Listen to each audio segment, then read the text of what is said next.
ഒഴിവിലൊടുക്കം ഒന്നാമത്തെ ഭാഗം കേൾക്കാൻ സാധിച്ചില്ല. അത് യൂട്യൂബിലുണ്ടോ, അതൊന്ന് അയച്ചു തരാൻ സാധിക്കുമോ എന്നൊരാൾ ചോദിച്ചിട്ടുണ്ട്. വേദാഗമ പൊതുവിൽ ഉപദേശം, ഇത് നമ്മുടെ ടോക്കിൻ്റെ ആദ്യത്തെ ദിവസം ഇത് റെക്കോർഡ് ചെയ്യുന്ന മഹാത്മാവിന് എത്തിച്ചേരാൻ സാധിക്കാഞ്ഞതുകൊണ്ടാണ് ആ അധ്യായം കേൾക്കാൻ പറ്റാത്തത്. അത് യൂട്യൂബിലില്ല. അപ്പോൾ എന്താണ് ആദ്യത്തെ അധ്യായത്തിൽ എന്നറിയാൻ ആഗ്രഹിക്കുന്നവരുണ്ടെന്ന് മനസ്സിലായി. അപ്പോൾ അതൊന്ന് ചുരുക്കി പറഞ്ഞു തരാം. ഇത് ചില പൊതുവായ ഉപദേശങ്ങളാണ് ഈ ഒന്നാമത്തെ അധ്യായത്തിലുള്ളത്. ഇതിൽ യഥാർത്ഥ ഗുരുവിനെയും വ്യാജ ഗുരുവിനെയും ലക്ഷണസഹിതം വർണ്ണിക്കുകയാണ്. അതുപോലെ വിദ്യയും അവിദ്യയും എന്തെന്നും ഈ അധ്യായത്തിൽ പറയുന്നുണ്ട്. ഇതിൻ്റെ ഒരു ഡീറ്റെയിൽ വെർഷനാണ് ഇത്. കുറച്ചുകൂടെ വിശദമായിട്ടുള്ള കാര്യങ്ങളാണ് നമ്മൾ മറ്റധ്യായങ്ങളിൽ തുടർന്ന് പറഞ്ഞിട്ടുള്ളത്. അപ്പോൾ ഒന്നാമത്തെ അധ്യായം ഒരു പൊതുവുപദേശം എന്നുള്ള നിലയിലാണ്. അപ്പോൾ ആദ്യത്തെ അധ്യായത്തിൽ പറയുന്ന യഥാർത്ഥ ഗുരു, വ്യാജഗുരു, അതുപോലെ വിദ്യ, അവിദ്യ. നമ്മൾ ഇപ്പോൾ ആരെയും വിധിക്കാനായിട്ട് നിൽക്കേണ്ടതായിട്ടില്ല.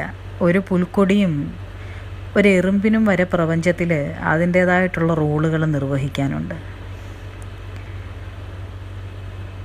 അതുപോലെ ചില വ്യാജ ഗുരുക്കന്മാരും ചിലപ്പോൾ നന്മയ്ക്കൊരു നിമിത്തമാവാറുണ്ട്. ഒരു അയോഗ്യനുള്ളത് കൊണ്ടാണല്ലോ യോഗ്യനുണ്ടാവുന്നത്. തെറ്റുള്ളതുകൊണ്ട് ശരിയും. പ്രപഞ്ചത്തിൽ ഇതെല്ലാം ഉണ്ട്. നമുക്ക് യോജിച്ചതല്ല എന്ന് മനസ്സിലായാൽ അവിടെ നിന്നും അങ്ങ് ഒഴിഞ്ഞു പോവുക എന്നത് മാത്രമേ ചെയ്യാനുള്ളൂ. അല്ലാതെ അന്യനെ വിധിക്കുക എന്നത് ഒരു സാധകന് ചേർന്നതല്ല. അപ്പോൾ നമുക്ക് ദോഷം വരുന്നതാണ് എന്ന് തോന്നിയാൽ അതിനെ അവിടെ കളഞ്ഞേക്കുക. എന്നാൽ സദ്ഗുരു അഥവാ യഥാർത്ഥ ജ്ഞാനിയുടെ ലക്ഷണങ്ങൾ മനസ്സിലാക്കിയിരിക്കുന്നത് നല്ലതാണ്. അവരുടെ വാക്കുകൾ ശ്രവിക്കുമ്പോൾ നമുക്കൊരു നവോന്മേഷവും വ്യക്തതയും ഒക്കെ ഉണ്ടാകും. ഒരു തെളിച്ചം ലഭിക്കും നമുക്ക്. ഒരു സദ്ഗുരു, ഒരു യഥാർത്ഥ ഗുരു ഒരിക്കലും താൻ ബ്രഹ്മവിഭൂതിയാണെന്നോ ജ്ഞാനിയാണെന്നോ ഒന്നും പറഞ്ഞു നടക്കുകയോ അല്ലെങ്കിൽ അത് കാണിച്ച് നടക്കുകയോ ഒന്നും ചെയ്യുന്നില്ല. അവർ ഏറ്റവും സഹജമായിട്ട് നിലകൊള്ളും, നിസ്സംഗമായിരിക്കും. അവർ ശിഷ്യനോട് തന്നെ സേവിക്കൂ, ദക്ഷിണ നൽകൂ എന്നൊന്നും പറയുന്നില്ല എന്ന് മാത്രമല്ല, അതിനെക്കുറിച്ചൊന്നും ചിന്തിക്കുന്നു പോലുമില്ല. അതിനു പകരം അവർ ശിഷ്യനെ ധ്യാനിക്കാനും സാധന ചെയ്യാനുമൊക്കെ തന്നാലാകുന്ന സഹായങ്ങൾ ചെയ്യുകയുള്ളൂ.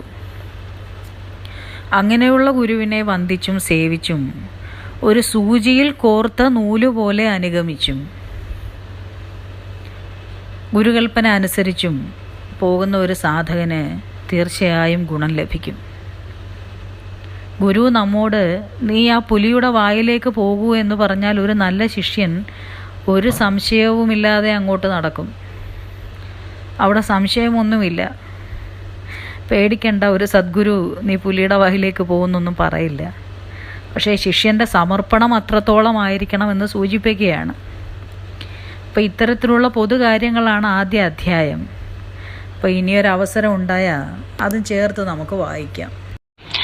ഞാൻ വളരെ ഭക്തിയുള്ള ആളാണ്, ഉപാസകയുമാണ്. പക്ഷേ എൻ്റെ ജീവിതം ദുഃഖമയമാണ്.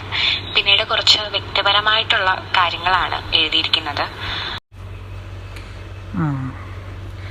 പലർക്കും ഉള്ള ഒരു സംശയമാണ്, ഞാൻ ഇത്രയധികം പൂജയും പ്രാർത്ഥനയും ഒക്കെ കഴിച്ചിട്ടും എനിക്ക് ദുഃഖം മാത്രമാണല്ലോ ഭഗവാനെ എന്ന്. നമുക്ക് അഹിതമായ കാര്യത്തെയാണ് നാം ദുഃഖമെന്ന് പറയുന്നത്.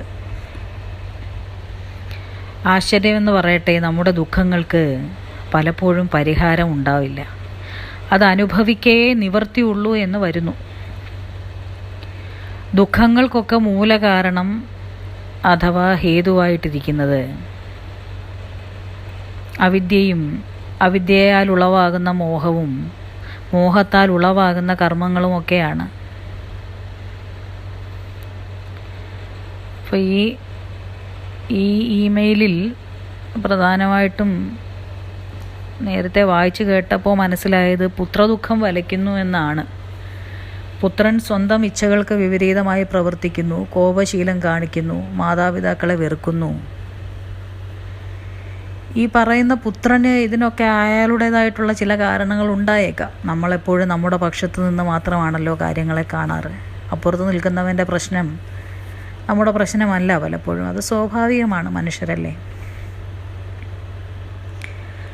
അപ്പോൾ മാതാപിതാക്കൾ എന്നുള്ള നിലയിൽ നിങ്ങൾക്ക് ഒരു പൂർവ്വനിശ്ചിതമായ വിധിയുള്ളതുപോലെ ഈ മകൻ എന്ന ജീവാത്മാവിനും പൂർവ്വനിശ്ചിതമായ ഒരു വിധിയുണ്ട്. ദശരഥനെയും രാമനെയും നോക്കിയാൽ മതി, അത് മനസ്സിലാവും. നമ്മുടെ ഇച്ഛ അനുസരിച്ചാണോ നമ്മുടെ ജീവിതം മുന്നോട്ട് പോയത്? ഇതുവരെയുള്ള കാര്യങ്ങളെയൊക്കെ ആലോചിച്ച് നോക്കൂ. നമ്മളൊന്ന് ആഗ്രഹിക്കുന്നു, അതിന് വിരുദ്ധമായത് സംഭവിക്കുന്നു, നമ്മൾ ദുഃഖിക്കുന്നു.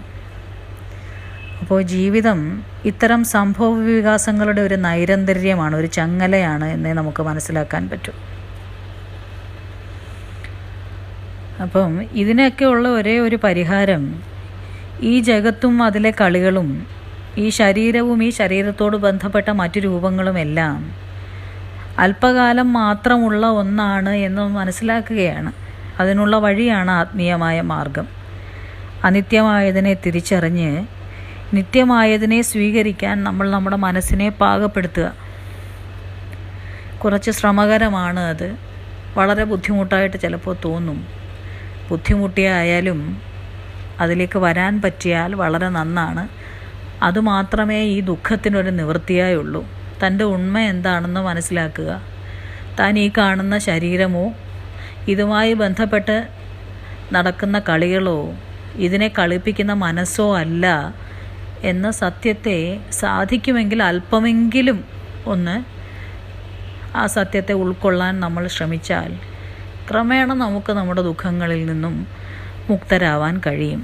സമാധാനമായിട്ടിരിക്കും. മറ്റൊരു ചോദ്യം, മുക്തി എന്താണ്? പിന്നീട് ഒരു ജന്മമില്ലേ എന്നൊരു ചോദ്യമാണ് വന്നിരിക്കുന്നത്. മുക്തി എന്നത് അജ്ഞാനത്തിൽ നിന്നും ജ്ഞാനത്തിലേക്കുള്ള ഒരു മടങ്ങലാണ്. ശരീരം അജ്ഞതയാണ്, അവിദ്യയാണ്. ആ അവിദ്യയിൽ നിന്നും സ്വരൂപത്തിലേക്കുള്ള മടക്കമാണ് മുക്തി. അല്ലെങ്കിൽ ആ നിലയിലിരിക്കുന്നതെന്തോ, സ്വനിലയിലിരിക്കുന്നതെന്തോ അതാണ് മുക്തി. സ്വരൂപസ്ഥിതമായ ബ്രഹ്മം അത് ജനിക്കുകയോ മരിക്കുകയോ ചെയ്യുന്നില്ല.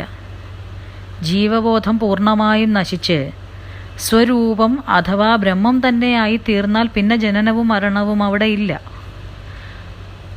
പ്രത്യേകമായ ഒരു ഐഡൻറ്റിറ്റി, ജീവൻ എന്നത് വാസനകൾ പൂർണ്ണമായും ക്ഷയിച്ച് ഒരല്പം പോലും ഇല്ലാതെ എന്താണോ അതായിരിക്കുന്നതാണ് മുക്തമായ അവസ്ഥ.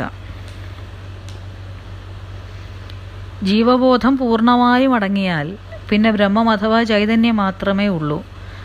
ആ ചൈതന്യം സദാ മുക്തമാണ്. അത് ഒന്നിനോടും ഒരിക്കലും അല്പം പോലും ബന്ധിച്ചിട്ടില്ല. അത് മുക്തം തന്നെയാണ്. എന്നാൽ മുക്തി എന്നതും അതിനില്ല എന്ന് ഓർത്തുകൊള്ളുക. കാര്യം ബന്ധം എന്നത് അവിടെ ഉണ്ടായാൽ മാത്രമല്ലേ മുക്തി എന്നുള്ള ഭാവം ബ്രഹ്മത്തിനുണ്ടാകുന്നുള്ളൂ. അപ്പോൾ അതും മുക്തം തന്നെയാണ്. അപ്പോൾ ജീവബോധം അഥവാ ശരീരകാരണമായ വാസനകൾ ഒരണുമാത്ര പോലും ഇല്ലാതെ നശിച്ചു പോയാൽ അവശേഷിക്കുന്നത് സദാ മുക്തമായ ആ ഒന്നു മാത്രം. ആ അവസ്ഥയെ പ്രാപിക്കുക, അല്ലെങ്കിൽ അതിലേക്ക് മടങ്ങുക. അതിനാണ് ഓരോ ജീവാത്മാക്കളും ശ്രമിക്കേണ്ടത്.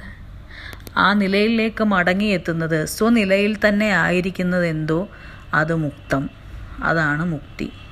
മറ്റൊരു ചോദ്യം, ഒരുപാട് മൂർത്തികളെ ഉപാസിക്കുന്നുണ്ട്, പക്ഷെ ഉപേക്ഷിക്കാൻ ഭയമാകുന്നു എന്നാണ് എഴുതിയിരിക്കുന്നത്. ഇതിനുള്ള മറുപടി ഇപ്പോൾ പറയുന്നത് ശരിയല്ല. കാര്യം ചില മനുഷ്യർക്ക് മുമ്പോട്ട് പോകാൻ മൂർത്തികൾ ആവശ്യമുണ്ട്. എന്നാൽ ആ മൂർത്തികൾ ഒരു ബാധ്യതയോ അല്ലെങ്കിൽ ഭയമോ ഒക്കെ ആയിത്തീരുന്ന അവസ്ഥ എന്ന് പറയുന്നത് അത് മനസ്സിൻ്റെ ഒരു പ്രത്യേക നിലയിലുള്ള ഒരവസ്ഥയാണ്. അത് ഓരോ വ്യക്തിക്കും വ്യത്യസ്തമാണ്. ഓരോ ജീവനുകൾക്കും ആ അവസ്ഥ വ്യത്യസ്തമായതിനാൽ പൊതുവായ ഒരു മറുപടി ഇക്കാര്യത്തിൽ പറയുന്നില്ല. ഈ ചോദ്യം ചോദിച്ച ആളിനെ എപ്പോഴെങ്കിലും കാണാൻ സാധിച്ചാൽ നമുക്ക് അതിനെക്കുറിച്ച് സംസാരിക്കാം.